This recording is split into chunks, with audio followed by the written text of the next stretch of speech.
Gamer's Garage. What the fuck is sweat like a mongoose? Holy shit. Was your mongoose sweating? Oh. Wait, Ever since he's been to Red Light, it's been a different rapture. You know, I know, his parents knew what happened to him. Mongoose sweat. Mongoose sweat. Oh, God. I think that sounds like an indies rock band. Dude, we play for Mongoose Sweat, man. I'm like, no, but they do, though.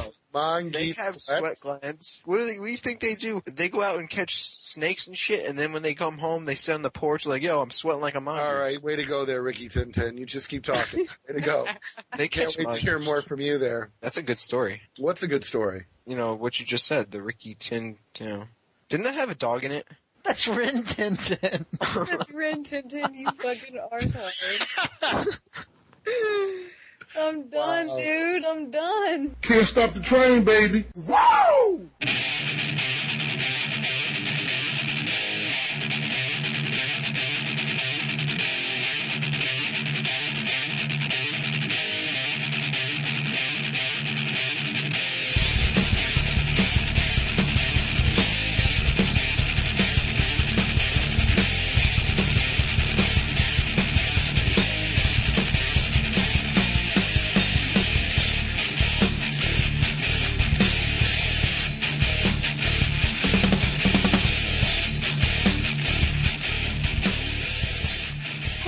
Welcome to the 18th round of BBB Gaming's The Losers Bracket, hosted by the Gamers Garage. We're going to jump right into it, you guys. MLG Brawl Rankings. Dakota, tell us about it, man. All right, everything's been updated since Orlando. And regarding our VVV Smash Bros. Division, we have the rankings. Atomisk is ranked 9th in singles. Mike Hayes follows closely behind at 10th. Lee Martin at 13th. Havoc at 17th. And Shadow at 25th. And that's what will be deciding their seeds going into Columbus, happening pretty close. That's awesome. Well, I'm looking forward to this. And we'll talk more about our preview next week. I also want to talk about the MLG hotels being sold out because somebody said, does this mean there's going to be a huge turnout for Major League Gaming? There's other conventions in town that weekend. So the Hyatt usually sells out first. That's just a natural progression. And then it spills over to the Crown Plaza across the street. VV Gaming will have a total of, I think we're going to have 4 hotel rooms in Columbus. We're all going to be staying at the Crown Plaza, though, because we got a better rate than Major League Gaming. So,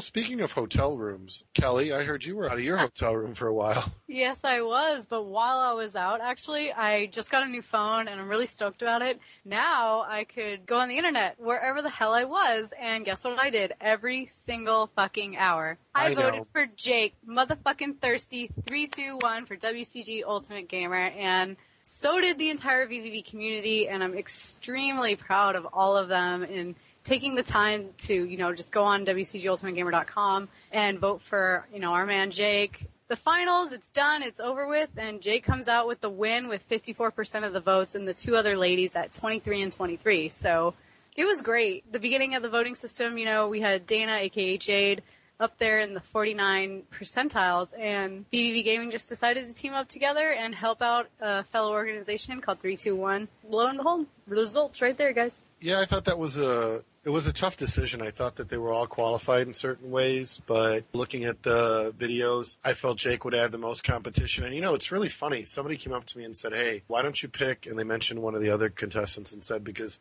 I think that's the weakest person. That way, if we have anybody from VV Gaming on the show, they won't have any competition. To which I sort of chuckled and said, you don't want to make what I call a novice error. It's better to have a strong enemy than a weak ally in many ways. We want to get the best competition on the Ultimate Gamer, so I think Jake's going to be that person. But what I'm more impressed with is, wow, did the community just make itself like, if you want to get people to vote for you, VVV Gaming is clearly the place to be. Absolutely, and it didn't take bribes for us. We weren't handing out Microsoft points. We weren't handing special gear out. We straight up just asked, and we received, and there's nothing better than knowing that you can trust your community like that on such a short amount of notice. It was within 24 hours. The votes were a drastic change, and I was just astounded. It was great. So overall, I think that if anybody, ever wonders, what's the reach of VV Gaming, I think people will remember this for quite some time. Proving once again, when you have 25,000 people that visit your site every month, a very active community of over 100 gamers, that's the kind of reach and presence that we have when it comes to competitive gaming. So I was pretty excited about that. Speaking of reach and presence, though, Jason, why don't you tell us about our tournaments? First things first, the Han tournament, Heroes of New Earth. We have come down to the finals. The losers bracket finals have just finished, and Loaded did end up winning their match in the losers bracket finals, so that leaves what are widely considered to be the two best Heroes of New Earth teams out there, Loaded and Five, in our grand finals for this tournament. Really excited to see the matches between them. If Five wins the first match, they win the tournament. Loaded will have to win 2 matches since they came out of the losers bracket. By next week, we'll be able to give you the results of how this went down, and we'll be able to congratulate the winner. As for the Gears and the FIFA tournament, FIFA still going great. We're just about to finish up the overall group round and move into the brackets. With Gears, tons of matches being played, great footage being uploaded to YouTube as well. If you haven't checked out the new settings, hop onto our YouTube channel and check out some of the matches that have been uploaded. Really neat to see how fast the game is being played with these new settings. It's just a little scary. I'm not gonna lie. I used to sit at MLG till 3 a.m. to watch Gears matches, and now it is nothing like that. So once again, great work, Jerry. A few trusted people came back to me and said, you know what, I think you really hit the nail on the head with these settings. And I was like, when you've watched the game for a long time, I don't think it's that hard to say, you know what, this is going to make the game play faster and more difficult. So we're going to learn a lot moving forward, too, how to schedule matches, make sure people comply. We were hoping for a smaller turnout, which I know sounds counterintuitive. Everybody always says they want a big, great tournament. But, you know, we really wanted something smaller. And we got a really large turnout. And we're really flattered by that turnout. And we especially want to do things right because we figure along the way certain teams are going to not gel quite the same, but if team captains stick to the rules, they definitely can finish out the season, which I think is just equally as important. But I don't want to dominate this by saying that it's all about the settings. I mean, we have a lot of good players, and there are people who are very passionate about Gears. And what I like seeing now is the consistent scrim requests on Xbox Live. It feels to me the same way it did when we were in regular MLG Pro season. So it feels to me like there's a lot of Gears of War going on out there. Definitely, and that's great for the community overall. It's going to help keep the game alive until Gears 3 comes out next year. Hopefully MLG or another league will pick Gears 3 up, and the competition can continue to grow. And who knows, maybe our settings can have some impact on the way that game is played. I certainly hope so because, to be honest, I don't want to see the game slow down again. I think there were a lot of growing pains with Gears 2 from the hammer burst with stopping power to all the changes. And, it took, I think, Epic a while to get it right. And, it's a learning situation for them as well because, to be honest, there's a lot of input that they get from the community, a lot of loud voices and squeaky wheels. And sometimes, you try things. And I always felt that Ragdoll was one of the worst things they did. I mean, if you really think about it, there is no competitive shooter where somebody's stunned, thrown to the ground, has to stand back up. I mean, even in a competitive MMO setting where there are a lot of stuns and things you can do to make a player ineffective, there are many ways to break those things. But in Gears of War, when they had Ragdoll, there was just nothing you could do, and that was not good to watch. It wasn't fun. It was too easy to take out a talented player. I thought it really didn't play to the strengths of what Gears of War really is all about, which is the kind of cover system, the intense shotgun battles. And I know with Title Update 6 coming out, they're supposed to have improved the shotgun even more. So it's really great to see Epic support this game. They're not stopping their title updates, which speaks pretty highly of Epic if you think about it. So this week, Green Day Rock Band's demo has come out. People can play it. Well, the title itself might be appealing to people that are fans of pop punk. One huge piece of news did come out from this demo. As you exit the demo, a teaser image for Rock Band 3 pops up with one huge surprise. You see the icons for all the instruments, guitar, bass, drums, 3-part vocals, and then a 5th instrument, a new instrument. They're adding keyboard or piano to Rock Band 3. Huge addition to the rhythm gaming genre. This is going to bring up a lot of questions. How are they going to do full band play?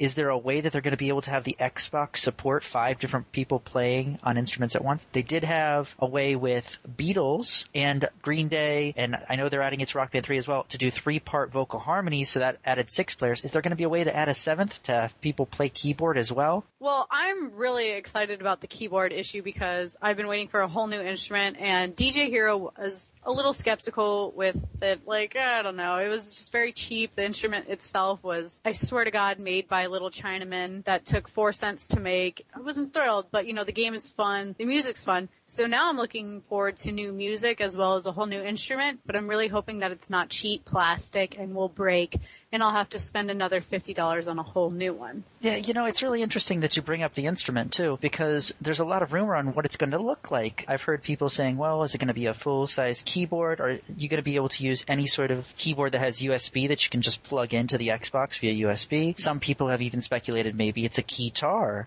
Other questions that have been brought up, are they going to add piano parts to the songs that had piano in the past? Like, are they going to patch the old songs? How is this going to affect competitive Rock Band? This brings up a lot more questions than it does answers, and I, for one, am completely excited about it. I think this could be the answer that is needed to reinvigorate the rhythm gaming genre. A lot of people feel that since Guitar Hero 3, that was one major title, and then Rock Band 2, that was another, that the genre's kind of gone downhill a little bit. I personally think this could be the next big jump, next innovation that really takes rhythm gaming to the next level. It's a good thing you brought that up, because even though it is an innovation and I'm looking forward to it, because I think keyboards are pretty awesome, but you have to wonder how far can they really go with it. It's the sixth instrument that they've done in the past couple of years with these popular music games, and you have to wonder how many of these instruments are we truly going to see, how many are we going to experience before we sort of see how many gimmicks we can see. Yeah, and that's an interesting point, too. Are we eventually going to see Clarinet Hero or Accordion Hero? Saxophone. Yeah, Saxophone Hero.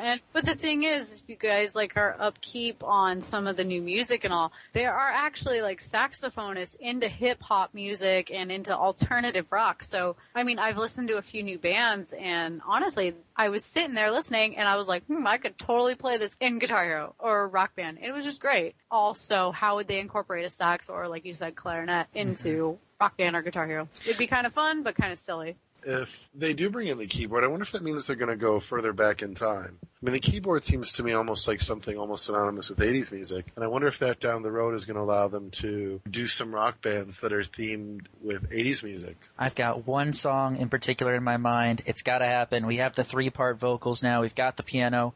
Bohemian Rhapsody, anybody? I know, right? Yes. There's a ton of classics from the 80s. Please. Thank you. I don't want to see ukuleles, though. That would suck. Poor Jordan. I know. Doomhammer's probably like, why you got to pick on the ukulele? What's wrong with you? Ukulele hero. His dad, actually, to tell a funny story, is in town. So they're hanging out and they're playing. His dad plays the guitar and he plays the ukulele. So they hang out and they talk shop and strum instruments. His dad was just nominated for an Emmy. So he's excited about that. Wow. Congratulations on that. Jesus. I know, That's right? pretty cool. The World Cyber Games has announced their torch relay, and we didn't really cover it before, but before, those of you that may be following esports players from Singapore or any of the Chinese, Korean, or Malaysian athletes, that voting goes on until May 30th, and then the torch voting will move from May 31st to June 27th to basically the Middle East, UAE, the United Arab Emirates, then Germany, Serbia, and Italy, and that ends June 27th. And, again, at the end of June, we'll start talking about when the torch relay comes to North and South America, but it's going to be Brazil, Colombia, Costa Rica, and the United States. So we'll get a chance to vote for, players. And you can vote for players from any countries now, and that's at www.wcg.com, and then /torch2010 /event.asp. So speaking of WCG and other big worldwide tournaments that are going on, I have just heard some breaking news that I'd like to share with you guys. All right, talk to me. What is it? Well, my buddy Steven from the WOGL has just got off the phone with Noah Park, who is the general manager of the IESF, a company that's kind of trying to compete head-to-head with the WCG. They're doing a huge FIFA tournament later this year in Korea. After getting off the phone with him, he just let me know that our very own Mix has been selected to represent the United States in this tournament in Korea. So congratulations to VVV Mix making it into this tournament, and I cannot wait to see how he represents us. I'm very excited for him. I'm interested in learning more about this International Esports Federation. They've been running both online and offline events. They're going to be doing that FIFA 2 online. It's kind of like a specially designed FIFA for tournament play. And then I think last year they did AVA. I remember our Call of Duty 4 PC team was talking about them doing an AVA event. But if this goes through the way people are talking about it, then Mix will find himself in South Korea playing FIFA 2 online. I think that's really good news. Kelly, I've got a question for you, hon. I've been talking to you a little bit off the air, and you seem really upset about some of the titles that are currently on GameBattles that are being featured as competitive titles. Why? What is it that's making you feel this way about these titles? Talk to me. You know, I've been a GameBattles member since like early '03, and I played extremely competitive games all on GameBattles for the longest time now. And the fact that I go on there now and all I see is, quote, competitive titles like Army of Two, The 40th Day, Uncharted 2, and then Tekken for the PSP, not the PS3, the PSP. The fact that I go on there and I see casual games becoming competitive titles on GameBattles, it's pretty much a disgrace. That is not how eSports works. You do not take a casual game and slap in a multiplayer and then just call it competitive. That's not what this nature is, and this isn't what eSports is about. And I just got really frustrated one day, and I vented to you about it, and it was just really funny. To be honest, casual gamers are seeing themselves as competitive gamers when they know nothing about competitive gaming. Okay, that's an interesting position. Here's my question to you on this. What makes a title competitive? Don't take this the wrong way, Kelly, but that almost sounds like the same frame of mind that has PC gamers stuck back in Counter-Strike 1.6 for the last 10 years, too. Perhaps other options should be explored. I don't know. That's just one possibility. I'm not saying it doesn't take any skill to play Lost Planet 2, that third-person piece of crap shooter. I'm saying it's not a big seller. You need a game that's going to sell big, like Call of Duty. Even though it sold 500 million copies the first 24 hours it was released, look at where it's gone. Nowhere. And where did everyone think it was going to go? Somewhere. But it didn't. So stuff like Lost Planet, Uncharted, Madden NFL Arcade. Who plays these games? Nobody. It's a waste of time and a waste of money. They should invest their time and money into something that is actually out and about. Halo, Gears, Call of Duty, 4 online circuits, and then, you know, like Counter-Strike, FIFA, all, etc., Forza even. But why sit there and play games that barely sold or were even reserved or anything? As much as they tried to pull these games into the whole competitive scene, it's just not going to happen because it is a bad game, bad graphics, bad gameplay. Mm-hmm. Why make it competitive? Keep it casual. Don't sit there and try to be something that you are not. Well, at the same time, though, couldn't they also be expanding their market? Perhaps one of those titles could help bring someone in and expand their boundaries into one of those competitive games that you were just mentioning. It could be, I guess you could say, a starting point. I don't know. Maybe they could be onto something here just by, I guess you could say, opening the door for people into the world of esports. Well, Dakota, what did you play, Rapture? Didn't you play something else before? What was the games you played? Competitively, I've always played Smash Bros., Mario Kart, and Pokemon. Well, what first brought you to GameBattles? Do you remember? Mario Kart, actually. I was ranked first for 3 seasons on Mario Kart DS for Nintendo DS back in, like, 2008. So that's interesting. And I think Kelly's certainly not alone in the way, in her position. I know a lot of people who feel that why are these titles even being considered competitive? I think in a certain way, we've got multiple names that we throw around, right? Like we throw around the term competitive gaming. We throw around the word eSports.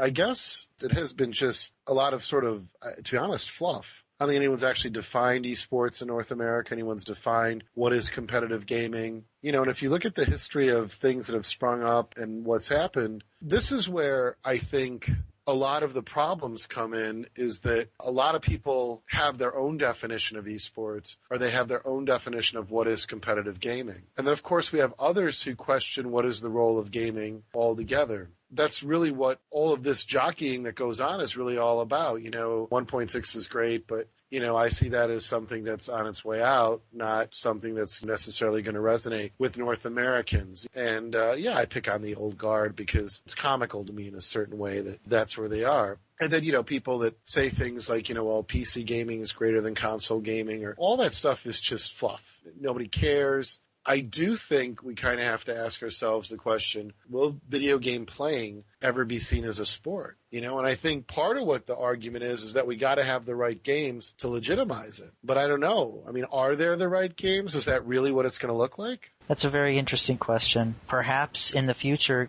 games would have to be a little bit more standardized, maybe with small updates, but not major, huge title shifts if there was ever going to be, say, like, okay, football, the rules don't change every year. There might be small tweaks, but every year it's pretty much the same game. Is that going to be the route it has to go? We're not going to see players being able to switch from the top level of one game to the next, to the next, to the next. That's that competitive multi-genre gaming thing that we were talking about in previous weeks. I heard someone use the analogy just this past week. You don't see this in the real world. You don't see football players becoming swimmers or tennis players becoming basketball players. Hey, look at this. This is a real-life example here. One of the best basketball players of our time, Michael Jordan, tried doing a crossover to baseball, and that didn't work out too well. Hey, don't hate on MJ.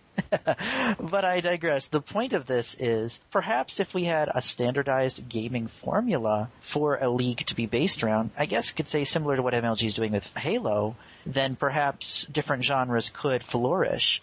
But it would take a lot of work to figure out what would work the best. How would we go about it? Who would do it? What titles would even get the nods for consideration? It's a very strenuous process in the long run. If you think about it, sports and esports are different on the level that the people who make the competitions for video games are not the same people who make the video games, in most cases. However, in real sports, there's no, difference between that. The people who have, the NFL contribute to football. The people who have the NHL contribute to that actual game and nothing else. But the developers for the games are not always on the same level as the people trying to host tournaments for them. And especially when you have so many games out, you have shooters, but you have like Call of Duty, you have Gears and Halo. There's only one football though, unless you want to count arena football. But even that has its own league. It's hard to have variations of the same thing, even with one game which has sequels and prequels and all of that, and still try to maintain a balance when sports, on the other hand, does not change nearly as much and is able to continually be consistent. Well, I think also that there's a bit of an illusion going on. If you really look at it, not many people in North America see video gaming as a sport, and many people consider it as bad. They say that young people spend too much time gaming. We have obesity crisis in this country. We have parents who are very concerned about their children getting good grades. It seems to me in a lot of ways that we have a long way to go if we want to have staying power here in North America. And I guess this is what confuses me even more. I know when I think about people who talk about, certain games being true esports titles, my response often is not in North America. To be honest, we've got a Halo. That's about it. The rest is very much on the fringe. I think that's because most people in esports don't understand sports. I think that's the real problem. I think most of the people in esports are gamers. Gamers like to play games, but they've never had to sell it to anybody else. Let's face facts. All gamers generally meet people who like the games they play. And then all of a sudden, they find somebody who doesn't like the game they play. And to be honest, they go emo. If I rag on 1.6 for being a decade old and the old guard, right away they're all sensitive and I'm proud to be the old guard and all this other crap. And it's like, whoa, chill there, tough guy. I'm just pointing out that if we're going to grow a popular esport here in North America, we've got to consider what sports is really about. Maybe that brings me to the thing that most pisses me off in this conversation. And that is the question of what sports is about.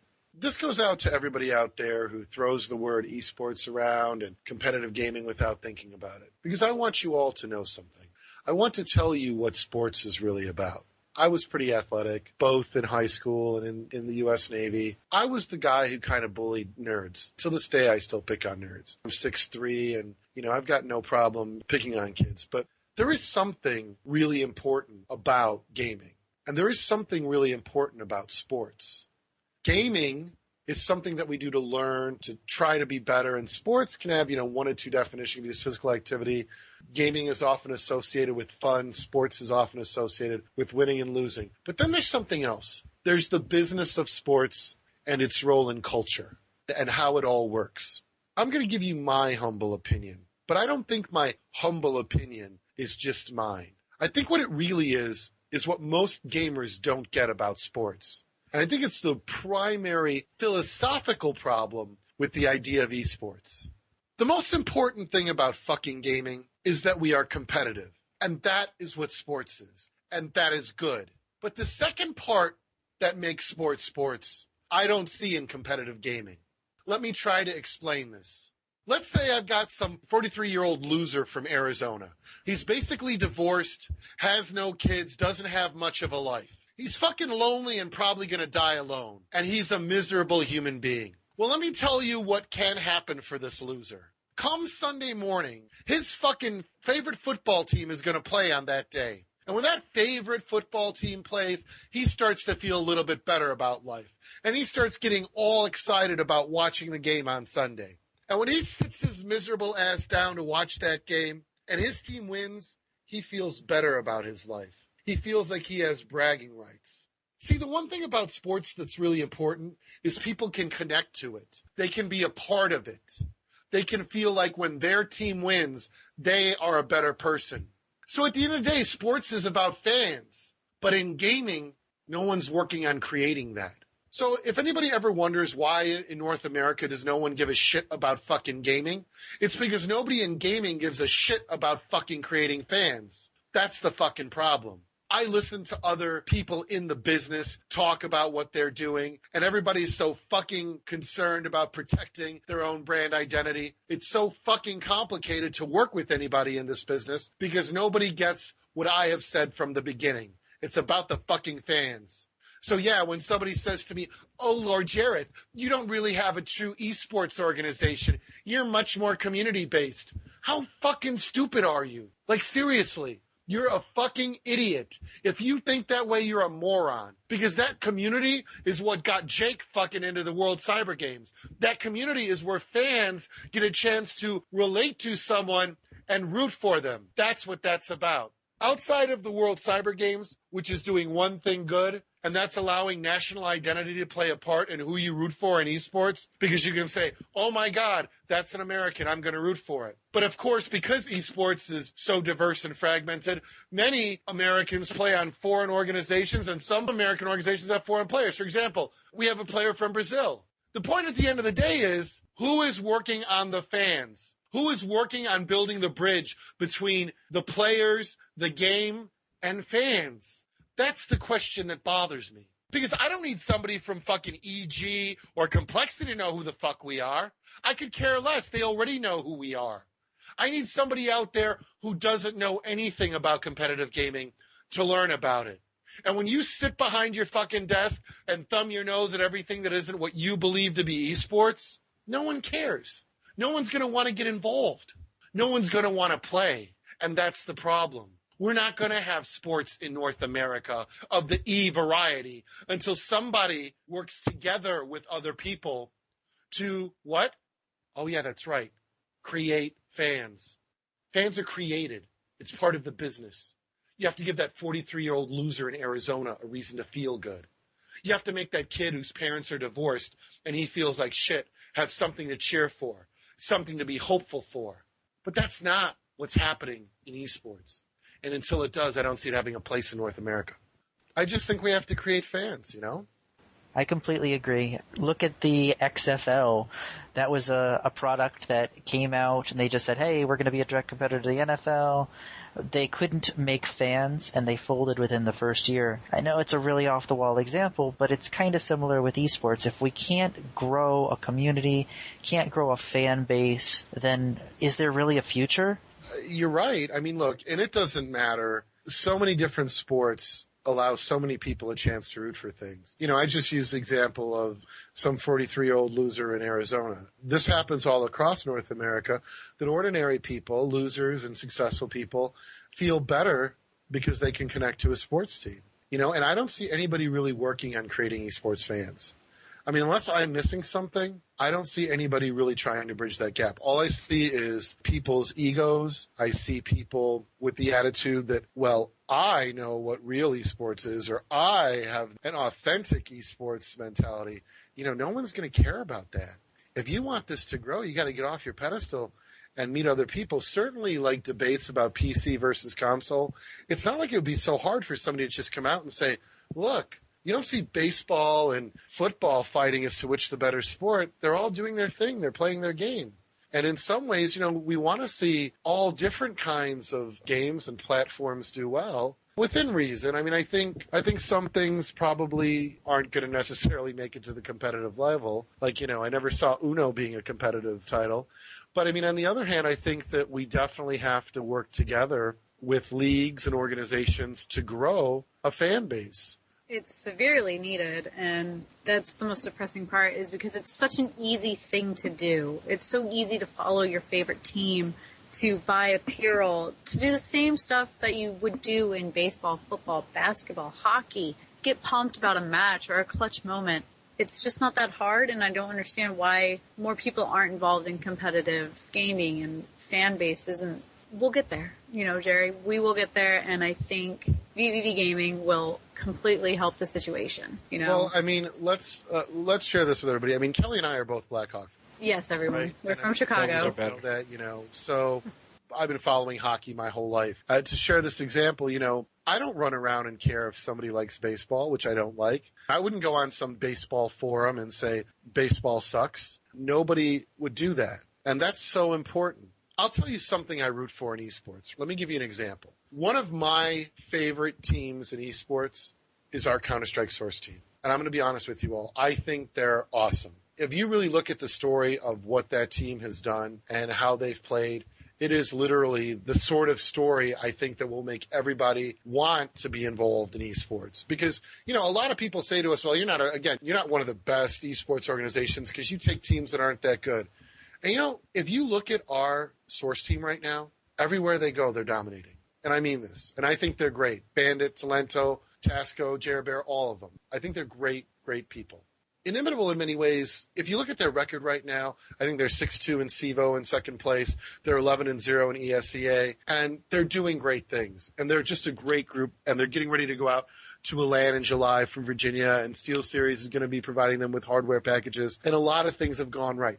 You know how that relationship started? That started with them coming to us, no famous team saying, look, we've got a lot of talent, we know we do, we don't want anything, give us a chance to prove ourselves. From a business sense, it's not going to cost us anything. I talked to them, met with them, good thing. And here they are doing the things that they do so well, playing the game they love, having fun, going to go to LAN events, and I wish we had one place. I really do wish there was one league to rule them all, because I would love nothing more than getting people together for events like a PAX where we could all come together and all these different games be played without a bunch of people running around going, my game's better than yours. Wholeheartedly. Inimitable approached the situation very maturely. I think that that's the correct way to do things. If more teams approached situations as they did, then perhaps more fans could be created. If teams do go into a situation such as a LAN event or a sponsorship deal with an ego, it's going to be harder for them to acquire fans. I guess that's one reason that I bash players with egos so much, because at the end of the day, I don't think it's good for esports. Players that are humble, that win humbly and take losses well. It's not just about being good when you lose, it's also about being good when you win. If you take a win and you rub it in someone's face, you're not going to win any fans over. These people are mature, and that's what esports is about in my mind. Yeah, I kind of agree with you. And I think that in a lot of ways, that caller we had last week was sort of saying the same thing. You could sort of tell that he wanted to be around people who were doing the same thing that he's doing. He wants to play the games, but at the same time, not have all this trash talking, this crap. And, a lot of people accept that, but accepting it, sure, just go ahead and say, gamers are this way. But at the end of the day, I don't think it's going to make it grow. And, we try to point that out a lot. And then when we do, someone will come around and go like, well, who are you to say that? And I think to myself, well, somebody has to try to do this. And you're certainly not doing it. If this is going to grow, if this is going to be a true sport, people have to start acting like professionals, which the professional aspect of sports really is all about the fans.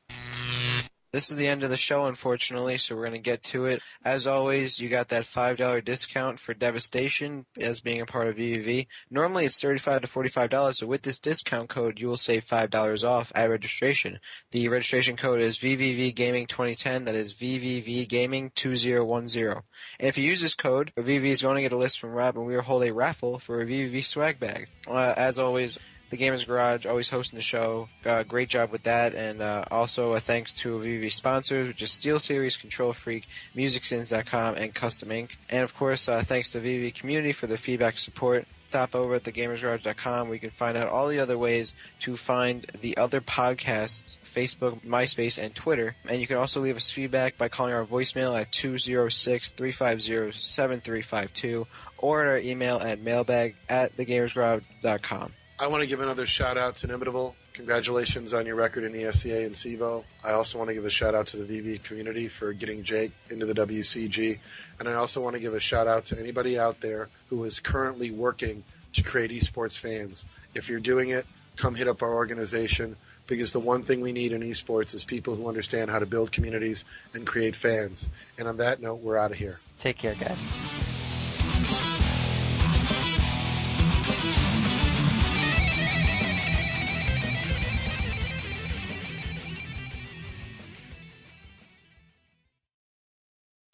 Bonus audio.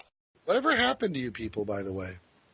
What are you talking about? I'm still as dirty as ever. I know, really. You know what's really interesting, too, is let's talk about the Blackhawks real quick.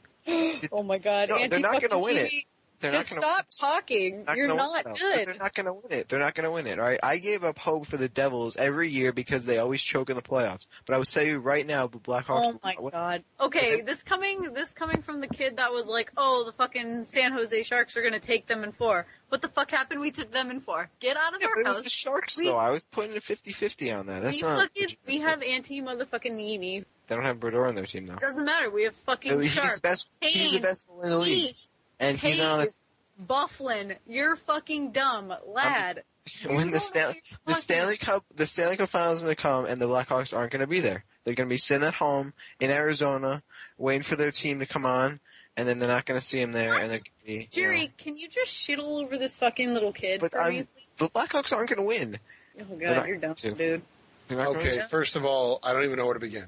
That's the first problem. Oh my God. Right, so first of all, let's just get this clear. Who do you think is going to win the Stanley Cup? Not the Blackhawks. Well, that's a real prediction, right? Like, there you go, tough guy. Not the Blackhawks. Come on now. Well, no. All right, I have a legitimate reason to believe that, though. All right, well, talk to me. I have an absolute legitimate reason. Well, what, you have Montreal and Philadelphia left, and No, Chicago. the Flyers are Where going have you been? to the Montreal got eliminated. World. You're so dumb. You don't even can I finish? No. Can I finish? What are you talking about? You just said Montreal. What year is this? Montreal is there in spirit. Oh, kill yourself. No, but they're not going to win though. Okay, who's going to win then, tough guy? They've had a drought for a while. Who? Hence why it's their year, and we have the young players who are fucking more injured. So he's saying the Flyers are going to take it, is what he's saying. What does the drought have to do with what's going on right now? Yeah, the White Sox took it in '85. I could tell you how Kelly takes it. Completely different. No, it's not. Do you realize? Do I have to explain this to you? Where we? Do you know where we are in the Stanley Cups? Yeah, it's in the finals against Philadelphia. Game 1 is on the Blackhawks in the Stanley Cup Finals. Do you realize that? They're not going to win it. So you're saying Philadelphia is going to win the Stanley Cup? Yes. In how many games? What do you think? What's going to be the score? I don't know. It'll be close though. I say they'll give them their one for the month. So you think the Philadelphia's Flyers? Win in 5? I think the Flyers are going to win in maybe 6. I think it'll be 4-2. But I don't think the Blackhawks will be able to do it. There's nothing there that tells me that they're going to be able to do it. Okay, first of all, the Blackhawks are in a way tougher conference. That's the first fucking thing. That's the first thing. Oh, come on. They played the Predators in the first round. What the hell is that? That doesn't count. The Predators aren't a team. Okay. And then they played the Canucks. That's hard. That's a team. And then they played the Sharks. The Sharks were probably the only team they actually had to play that was a challenge. All right, tough guy. Then tell me about Philadelphia's fucking track record there then. All right. They played Boston, Montreal, right? They played the Devils, which was, obviously a high-ranked team because they were the second seed. And they fucking shit on them 4-1. What do you mean? The Devils didn't even show up this year. Yeah, exactly. The Devils were a good team, and they got shit on by the Flyers. Exactly. You know what I realized? You have a fucking bias to the Eastern Conference. That's what it is. No, I don't, because I honestly, I thought, no, I didn't. No, I don't, because I honestly thought the Red Wings were going to do better, but they didn't. I like the Red Wings. Red Wings fucking sucked this year. Everyone knew they sucked. Like you're rooting for the Blackhawks. No, I knew. I root for my team for one. Let me be something clear, right? Hockey's one of those interesting sports where, one team can beat another team, but the San Jose Sharks have always had the Red Wings number. So I knew San Jose was going to shit on them from the beginning, right? I had no doubt they were going to win that series. To me, that was like destiny. That was just going to happen. And to be honest, and I'm just going to call it out the way I see it, Philadelphia squeaked by Boston. Yeah, it took 7. to fucking like. It's a win's a win, though. A win's a win. You know what? There was 7 fucking matches, and the final was 4-3. So it wasn't like it was that kind of a match. In overtime. So no, not at all. And if you look at it, when they played Montreal, let's face facts. Montreal had struggled. Just as Philly had hardly gotten by Boston, Montreal hardly got by Pittsburgh, right? Except that they beat them in a final a bit better than Philly did. And then Montreal, they got nearly swept. And then Chicago swept San Jose. I don't know. Everything points to Chicago to me. I'm serious. I don't know. You know what? Maybe you're right, but I don't think they can. I'm surprised actually the teams that have made it this far because it's not. It hasn't I been haven't. No, I have because if you look at it for the past few years, the bigger teams have been Pittsburgh, Boston, Detroit, and all of them because they've been like the bigger teams since the beginning of like the decade. So I'm actually surprised to see that both these teams made it. But at the same time, I still don't think that the Blackhawks have enough experience to win it. I just don't. As a team, I don't think they do because they're not the same team from last year. Yes, they are. And they didn't do as well. So not like on a physical level. Like they're not the same team as last year. Obviously, they're all fucking like 19 years old. Yeah, no, they're 20. Look out, they're 20. They don't have a lot of experience. They don't have a lot of experience. They're 8 years younger. You know what, though? You know what? Fuck that experience bullshit. You know what? They made it back-to-back playoffs. You know what? And Patrick. You know what? The experience is a load of bullshit, right? Experience is something they sell you on TV. Because when we came into fucking Meadowlands with Vision, that team had never been to a LAN event. Yeah. Not a single player on that team. And everybody was pointing to LGD Red, LGD Black, all these players that had played Battlefield 2 and won a bunch of money and saying, you know what? They got slapped. The whole way around have been, people of the friggin' telling us, oh, you're never going to do this. You guys are too inexperienced, blah, blah, blah. And you know what happens? They get shitted on.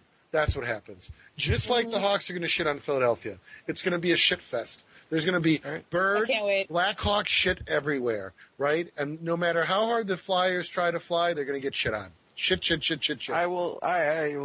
talk. We'll see what happens.